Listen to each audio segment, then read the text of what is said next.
The moral cube, a framework for analyzing moral decisions. The moral cube is a conceptual framework designed to analyze moral decisions from foundational principles. These principles include intentions or outcomes, sacrifice, and consciousness. The intentions and outcomes axis represents what we aim or intended to do, the end results we desire from our actions, whether for the needs of others, our personal needs, the wants of others, or our personal wants. The sacrifice axis measures what we are willing to give up or endure to achieve our goals. Do we self-sacrifice, or are we sacrificing others towards our pursuit, and to what degree? The consciousness axis assesses how aware and self-controlled we are in pursuing our goals. Are we acting unconsciously on impulse, or are we acting with full awareness, conscious intention, and self-control? These three principles, intentions, sacrifice, and consciousness, are seen as the fundamental components underlying every intention and action. By assigning each of these principles to an axis, X, Y, and Z, the moral cube provides a way to visualize and analyze the various combinations and interactions between them. This visualization helps in understanding the complexity and nuances of moral decisions by mapping them within a three-dimensional space. Intention and outcome. Every action we take in a given day, whether it is drinking a glass of water, paying someone a compliment, or asking for a favor, has an intention which, if actualized, becomes an outcome. These intentions can be broken down into needs and wants. Needs. As identified by Abraham Maslow, needs are primarily about longevity, self-preservation, and survival. He classified needs into 6 main categories: physiological, related to the body; safety, related to the environment; love and belonging, related to our relationships and community; esteem, related to our perceived usefulness within a community; self-actualization, related to becoming the best version of ourselves; transcendence, related to using our knowledge and skills for others. These classifications aren't just about keeping us alive, but also about finding meaningful ways to live. Each need addresses an unpleasant sensation. For example, hunger is unpleasant, so we eat to satiate it. Cold is unpleasant, so we seek warmth. Loneliness is unpleasant, so we seek connection. Self-doubt is unpleasant, so we seek validation or achieve personal goals. Needs are different ways to satiate unpleasant sensations, which unconsciously keep us alive and direct our bodies to necessary actions without overly taxing our conscious minds. Wants. If needs are about reducing unpleasant sensations, then wants are about increasing pleasant sensations. However, the only limit on wants is often self-imposed. We can continue to eat sweets until we are physically sick unless we impose a limit. We can pursue wealth at any cost unless we impose a limit. We can seek sexual validation at any cost unless we impose a limit. Wants aren't inherently bad, they exist to keep our body alive. For example, cravings for food indicate that we have received necessary nutrients or calories. We look to reproduce to ensure the continuity of our genome. We seek status to have greater control over our environment and for sexual selection. We each have needs and wants just as we each feel pleasant and unpleasant sensations. However, these needs and wants are temporal and exist across time, requiring us to balance our pursuit of present needs and wants with future needs and wants. Sacrifice. Given the finitude of time, where every moment disappears as quickly as it comes into existence, the second axis of the moral cube emerges: sacrifice.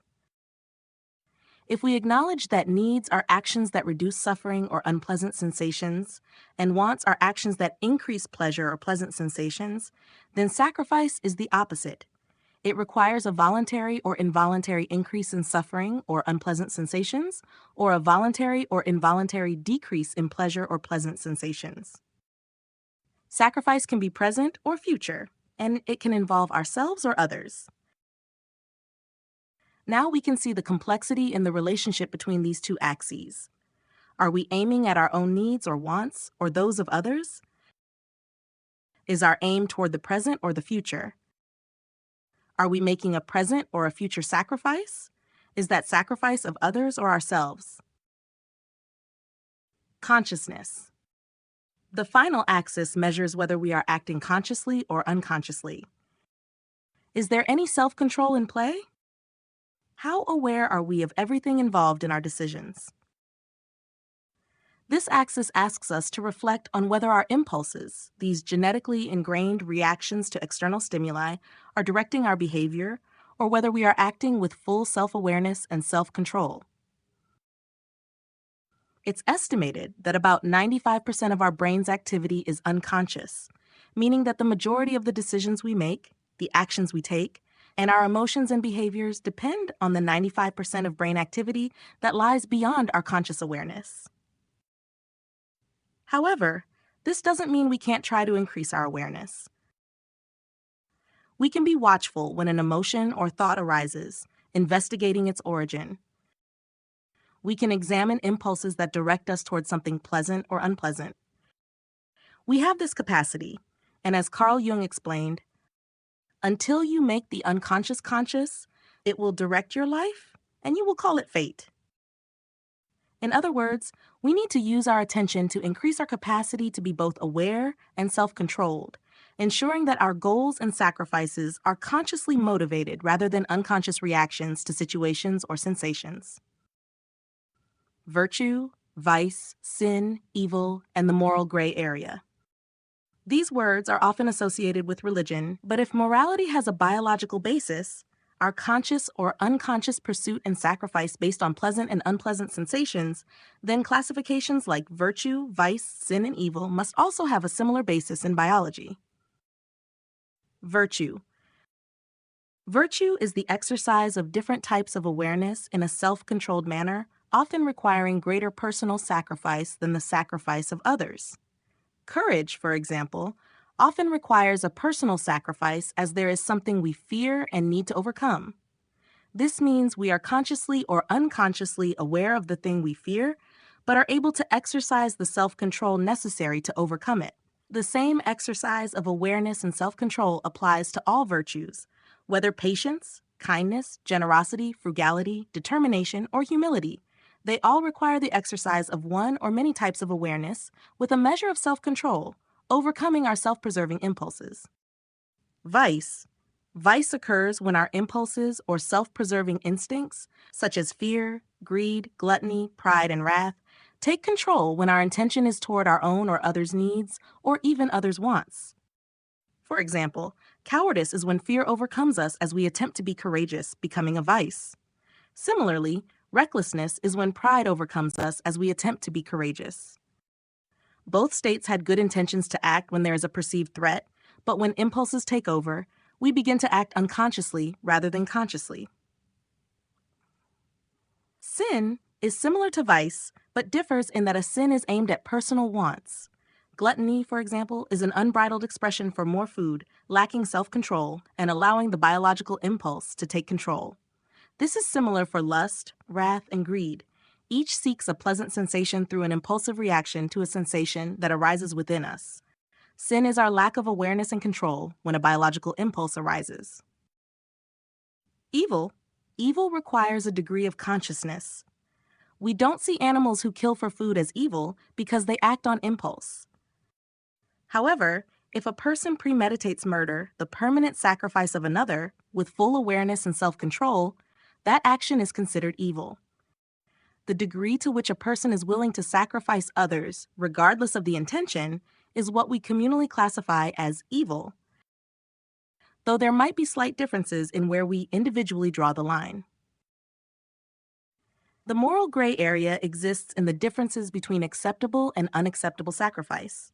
For example, some might see price gouging, life-saving medicine as morally permissible, while others might consider it a lesser or even greater evil, depending on their cultural upbringing and worldview. The moral cube is a framework that allows for self-reflection and, with more data, can help us collectively see where certain actions lie. Just as many quantities in nature approximate a normal distribution, it stands to reason that this would also be the case for moral actions. This means that the majority of people would be closely aligned on an action's placement within the cube, with fewer people judging an action drastically differently the further from the mean. There are many other concepts that we can explore within the cube, such as Friedrich Nietzsche's will to power. That power, over oneself and others, can be represented by the size of a person's cube. Those with greater power have a greater ability to sacrifice others, or, with greater awareness and self-control, a greater ability to self-sacrifice. There's also an ability to map intention versus outcome, judging the closeness of the stated intention versus the outcome as a measure of the individual's integrity. We can ask, how close are their words and actions? For now, I'll leave you with the 8 questions that can roughly measure an action's position on the cube. You're welcome to pause the video here and reflect on them further. If you'd like to get in touch or start a discussion about the moral cube, there are many spaces to begin. Thanks for watching. If you've enjoyed this content and would like to see more, please like, share, and subscribe. Much love.